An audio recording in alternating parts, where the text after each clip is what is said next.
Fable is a beautiful open-world action RPG, packed with drama, jeopardy, and high-stakes choices that change the world. But at the heart of Fable is a game within a game. An endless, interconnected life sim where you'll be remembered for changing people's lives, building property empires, manipulating the economic fate of entire settlements, and more. And as you do all this, you'll build different identities and experience a complex, nuanced morality that is so much more than good versus evil. It's what you'll do in Fable when you aren't saving the world, and we call it building an extraordinary life. Let's dive in. Here I am in the middle of Oakshire, one of the 6 regions in our visually diverse open world. It's characterised by beautiful rolling hills and lush, colourful foliage, inspired by the British countryside. There are settlements of different sizes throughout the world, each with their own population, traits and landmarks. Albion is full of variety. We can see one of those settlements up ahead. Silverbrook, a peaceful farming town and the largest settlement in Oakshire.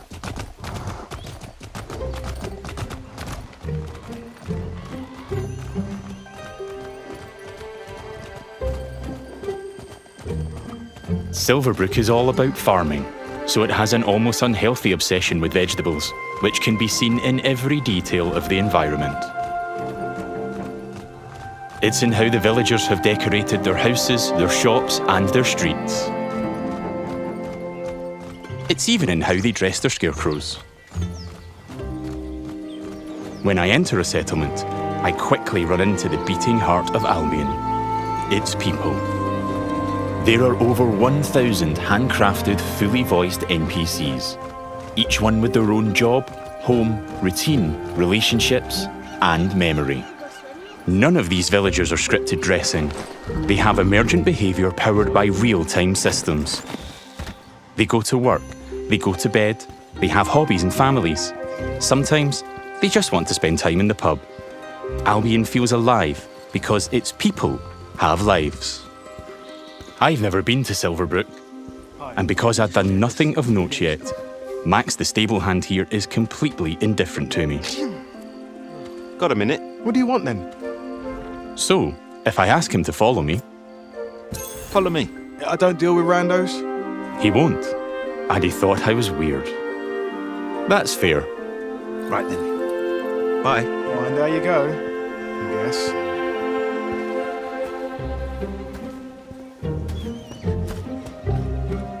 In the story, I'm here investigating if there's a connection between Isabel, the powerful red-cloaked hero I'm pursuing, and the strange magical incidents being reported in Silverbrook.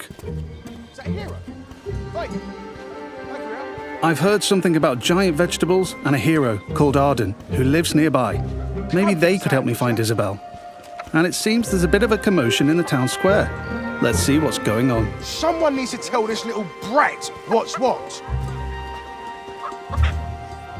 Oh, hero, can you do me a favour and get this bloody kid away from me? No! I won't let you kill Colin! Hero! You have to stop him! Look, kid, I'm a butcher, and Colin's just a pig. Do I need to spell it out? But I'm not like all the other pigs, am I, John? Oh, Look, I am not having this conversation with you again, Colin. Did I just understand that pig? Oh, yeah, the novelty wears off after a bit, trust me. Colin's special! Please. We can eat something else at this little travel feast. Well done. People are expecting a hog roast, kid, and I've been preparing this pig for ages. But I've only just learned to communicate. Who knows what else I could achieve? I've got potential, hero. Don't let me end up on a spit. Please. Well, this certainly qualifies as a magical incident. What you're seeing here is not a cinematic. It's just one of the hundreds of story conversations in our game. We have over 2 hours of high-quality, performance-captured cinematics, just like the ones you've seen in our trailers. But in these conversations, you'll make hundreds of branching dialogue choices that change what happens and how people feel about you. It's important to note that every choice has a consequence. It's up to me if Colin lives or dies, and I think he should live. I mean, come on, he's a talking pig. Let the pig live. Yes! Thanks, hero. I knew you'd understand. No hard feelings, John. You don't make the decisions here. This is my pig, bought and paid for. I can see his point, so I'm going to pay the butcher. What's the pig worth to you? I'll cover it. Oh, it's not just a pig. It's provisions, labour, faff. We're talking thousands. 2,000 gold. That seems pretty steep. All right, Colin's worth it. Here. This should cover your expenses. Fine. Those rumours about Dave's veg better be true. Feast going vegan this year. Hero, you saved Colin. Mum gave me these, but I think you deserve them more. Thanks. Maybe you could help me back. The guild sent me. There's been reports of strange things happening around here. Like what? Who's in charge around here? And where's Arden, the hero? Arden doesn't really come around here anymore. You should try the sheriff. His office is nearby. Come on, Colin. Let's go.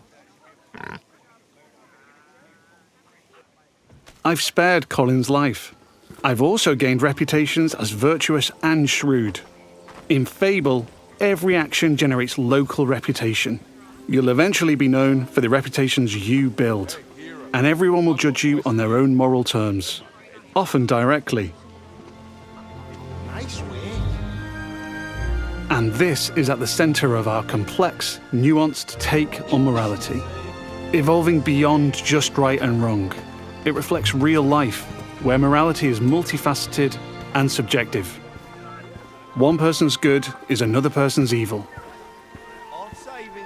Even being merciful will divide opinion. Let's chat to some other folks and see what they think about me. Hello there. Hey, you're that hero. This is Jack the Beggar. He's a commoner who's unemployed right now, which is a shame, given he's a hard-working sort of person. On the right is how he feels about me. Jack likes my virtuous reputation and thinks I'm principled. Other NPCs might feel differently about my choices, because each has their own moral view on the choices you make. There are lots of ways to interact with NPCs. I'm going to give some gold to Jack, because he seems nice, and he's a bit down on his luck. For you. I hope it helps. Oh, this is going straight in my pocket. Cheers. He was grateful for that, and he felt I was being kind. Let's give him a bit more. Here. Don't spend it all at once. This takes the edge off. Thank you. That made an impact. I've gained a reputation for being kind, and I'm known for it across Silverbrook. Everything you do has a consequence. Let's leave Jack. So long. You're like a breath of fresh air, you know? I do like Jack, though. Maybe I should buy him a gift. There are lots of shops with different stock across Albion. Let's go to the general store across the street to see what they have. Every business has NPCs working in them as part of their daily life. Just like Megan here. This is some quality stuff. Welcome, hero. What can I do for you? Doing my deal to save Colin gave me a shrewd reputation, and Megan here is a fan. She's an ambitious commoner, and she thinks I'm savvy because of my earlier deal-making. Every NPC has unique characteristics driving who they are and what they think of you. You know what?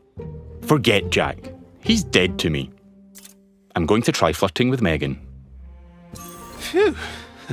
Is it hot around here, or is it just you? Well, aren't you confident? Between you and me, I've always wanted to swoon. That went well. Megan thinks I'm charming and flirty, and I've started to build a reputation for it in Silverbrook. Let's ask her out on a date. Do you want to grab a drink or something? Would you believe you're almost what I'm looking for? Clearly she's interested, but I'm not worthy of her time just yet.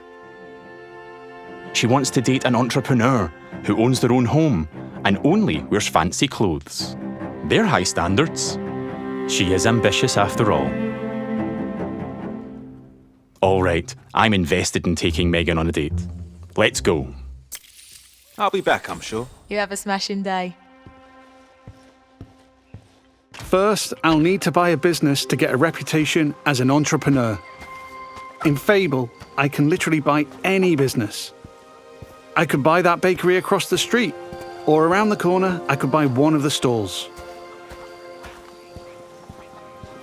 But you know what?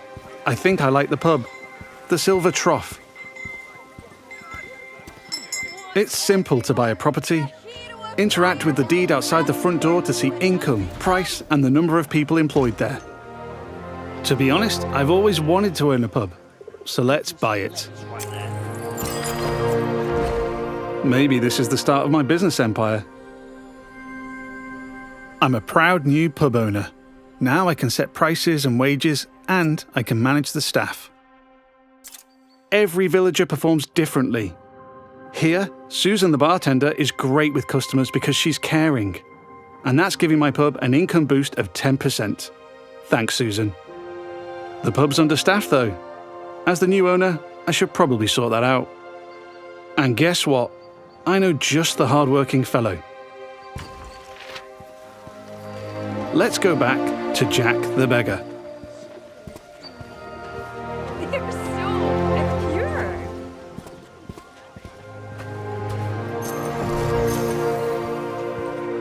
I've also gained reputations as an entrepreneur and as rich, because I bought the pub and it cost me a ton of gold.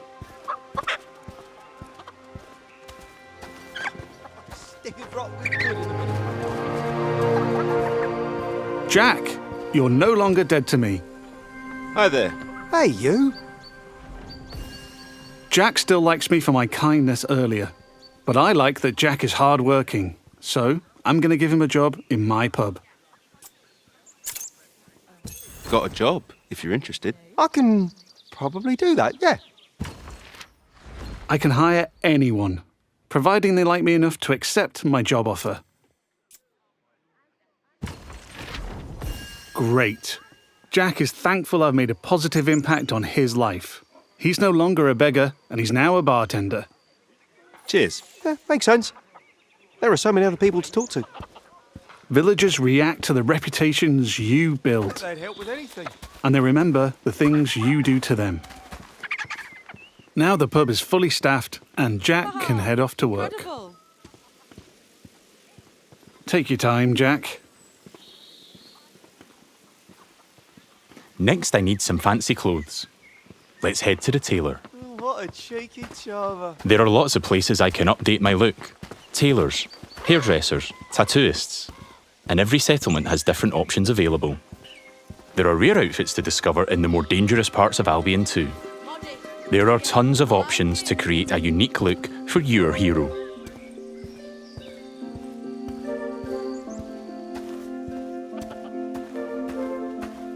This place looks fancy.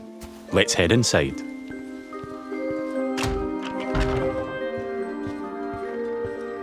This is the tailor, Rhiannon. So much choice on offer. We're closing soon. Just like real life, wealth is a divisive topic, and Rhiannon has her own views. In stark contrast to the ambitious Megan, she's very much not a fan of rich entrepreneurs, and she thinks I'm out of touch. Which makes sense, given she's humble. Let's have a look at what she's selling. Fancy clothes, hopefully. Can I see your stuff? Don't waste my time. Rhiannon's jacking up the prices by 80% just for me. Looking closer reveals why. That's just how much she hates me. This is just one example of where your choices ripple through all the interconnected systems. And here I've got her character customizer. I'm free at any time to find a wardrobe and change a bunch of different things about myself. I can change my skin tone, body, head, hair, and lots more. In the tailor, I can only buy clothes, But there's over 120 different shops in Albion, each with their own stock and items to buy. Let's finish my outfit with some fancy shoes.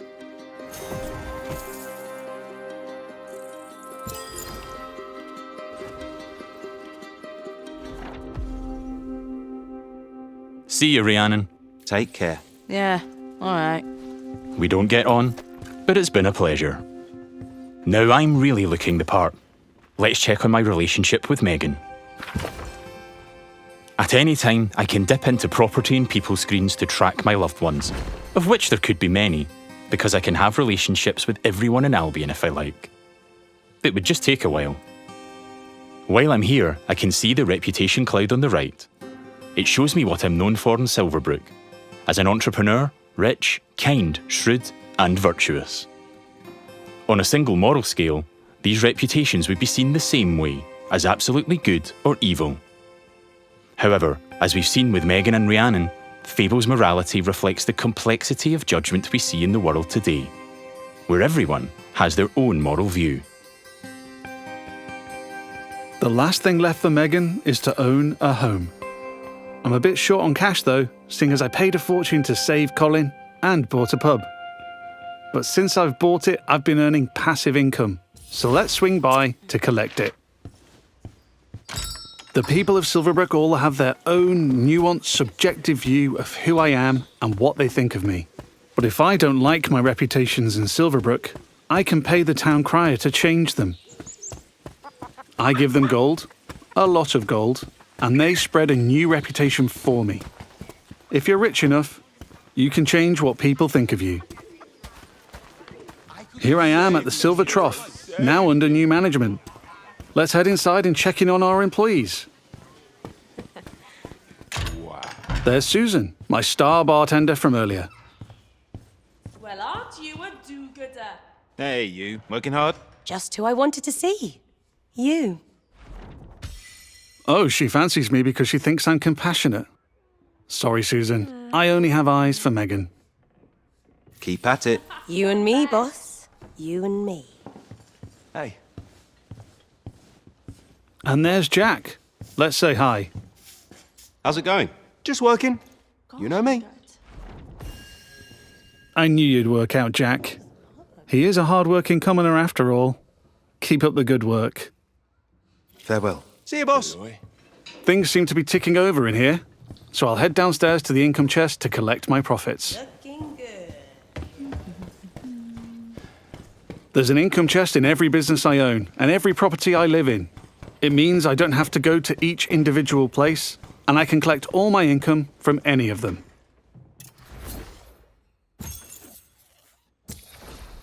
I've got a decent amount of gold now. Time to pick off the last thing on Megan's list. Owning my own property in Silverbrook. Let's go house hunting. I can buy literally any house in Albion. It would just take a while, and quite a bit of gold. But I like the look of this one. Nice garden, rural views, weird hairy pig statues out front. Let's have a look. Looks like I don't quite have enough money. That's a shame, but one thing I can do is pick up a shift at a job. There's a blacksmith just down the road. Hopefully I can go earn enough gold there.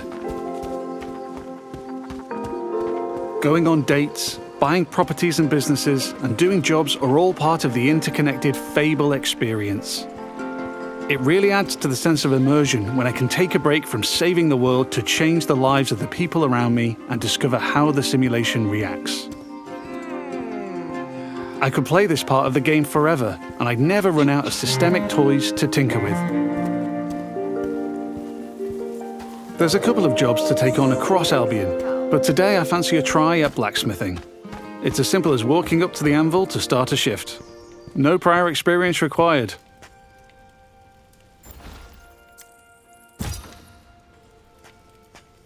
In the interest of time, we've reduced the time limit here, but regardless, it's a classic case of risk versus reward.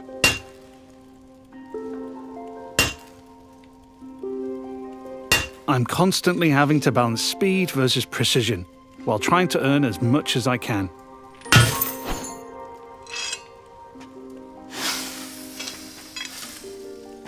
I need to hit all the hotspots to complete an item, but if I manage a perfect hit,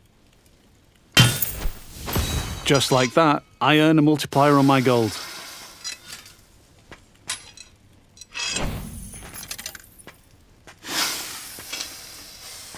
That's a successful shift completed. I can return to the blacksmith anytime to earn more gold and gain blacksmithing experience while building my reputation. I've now got just about enough gold for the house. Let's head back down the street and buy it.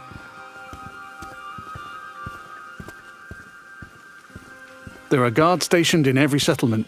They're always there to keep a watchful eye on the villagers, and probably 2 eyes on a hero. If I get caught committing crimes, I'll find myself in trouble with the law, and that will change what people think of me.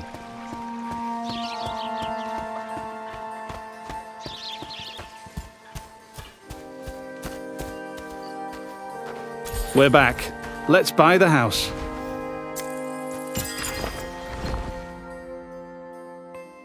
Now I'm the owner, I can hike up the rent or even make it free if I'm feeling charitable. I can manage my tenants too. I can let them stay and keep collecting the rental income, but I want to move in myself, which gives me the choice to just chuck them out on the street or be nice and give them a bit of gold to leave. And if I chuck them out, that would cause me to be known as heartless. And I'm trying to be nice right now in case I ruin things with Megan.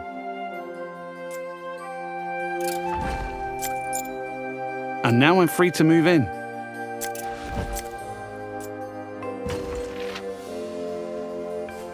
Let's look around. Home sweet home. I can buy any house in Albion. And while this one lacks some square footage, there are huge houses, even mansions I can buy throughout the game. Looks like the tenants left some stuff behind. Offal fans, apparently. Wherever I live, I have access to my income chest and wardrobe, so I can collect all my gold and change my appearance whenever I like. That was the last thing on Megan's list. Let's head back to the general store. Fable has a dynamic time of day that changes what people are doing throughout their routine. It's still the afternoon, so hopefully Megan is still working. If I'm too late, she'll be back home in bed. And there's my new pub with some customers in the beer garden.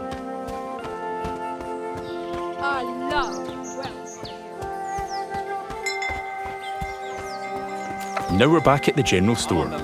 Let's find Megan.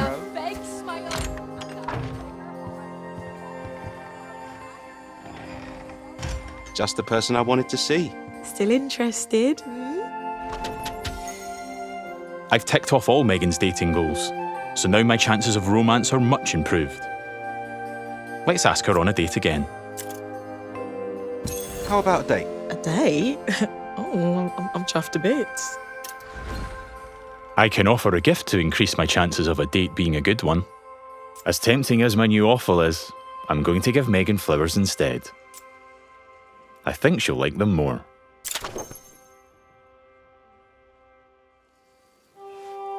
Here we are on a date at the Silver Trough. Hope I'm getting free drinks.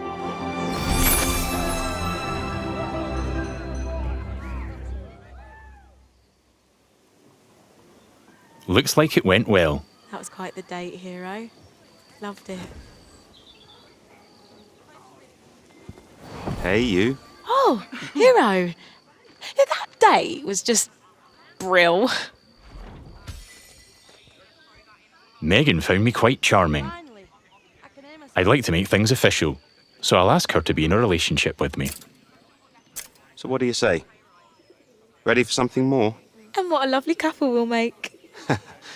Whatever comes next, I'm with you. It's official. That's not the end, though. I could build this relationship a lot more. We could get married, which comes with its own set of goals. We could move into my house and start a family. And I can even hire her for one of my businesses. Things could go the other way too. I could break up with Megan, or divorce her in future. Or I might make choices that make her divorce me. There's lots of ways I could change her life, and she'll remember. But we've seen enough romance for now. Bye, Megan. I have to go. But you're welcome to watch me leave. You have a lovely time, sweetheart. Before we go, I've only really demonstrated what it's like being an upstanding citizen in Silverbrook. Our game is one full of contrast, though, Modest. Yeah, I like it. where I decide the kind of hero I want to be. So let's briefly explore what it's like if I'm not so nice. Hi, Susan. Nose to the grindstone. Love to see it. Lovely to see you, boss. Sorry, Susan. You're fired. Yeah. You're fired. Sorry. You're gonna regret that, swine. She's not happy about that, and she thinks I'm being heartless. But because in Fable morality is subjective and varies from person to person, not everybody will have a problem with that. There might even be someone who fancies me because I'm heartless. Villagers also react to my physical actions. If I start firing arrows around the place, they'll start to perceive me as reckless.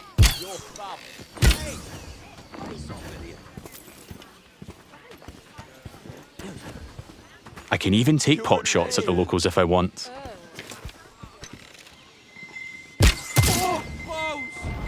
And now I've gone too far, but I'm in the mood for a fight.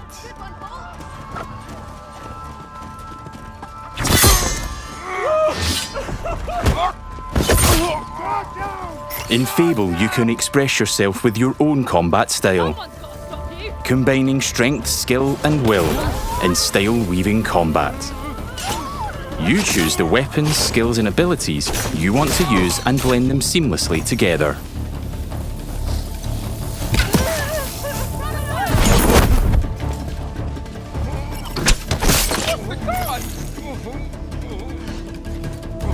Stay still, please.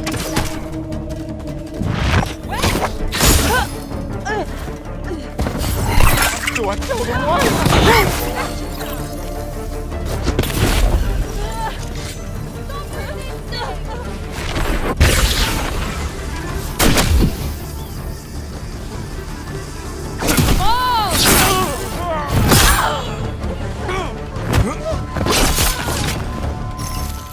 I'm putting up a fight, but backup will keep on coming until I leave Silverbrook.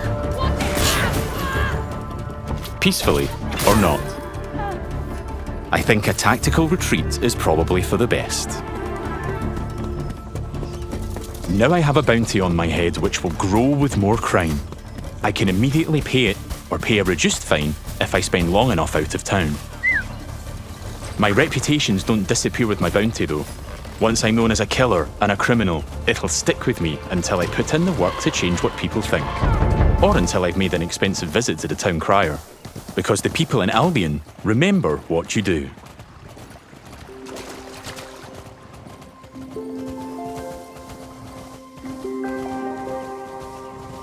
Over the past 25 minutes or so, I've bought a pub and a house, been a landlord, and changed a beggar's life. I've customized my look, saved a magic talking pig, fought the law, and I've built a relationship with just one of Albion's 1,000 handcrafted, fully voiced NPCs. And here's the reputation cloud again. I'm rich and charming because of my spending habits and my relationships. I'm also a criminal and a killer due to my reckless behavior and fighting with the guards. Yet, I'm shrewd for saving Colin and an entrepreneur because I bought the Silver Trough. I've built a complex, rich identity in Silverbrook, which the people there will react to through their own moral view. I'm not simply good or evil. I'm so much more than that. There are many more settlements across Albion to explore. My identity is mine to create in each one, and everyone will have their own perspective on what I do as I build an extraordinary life. Thanks for watching, and stay tuned for more in-depth Fable information as we move closer to our launch.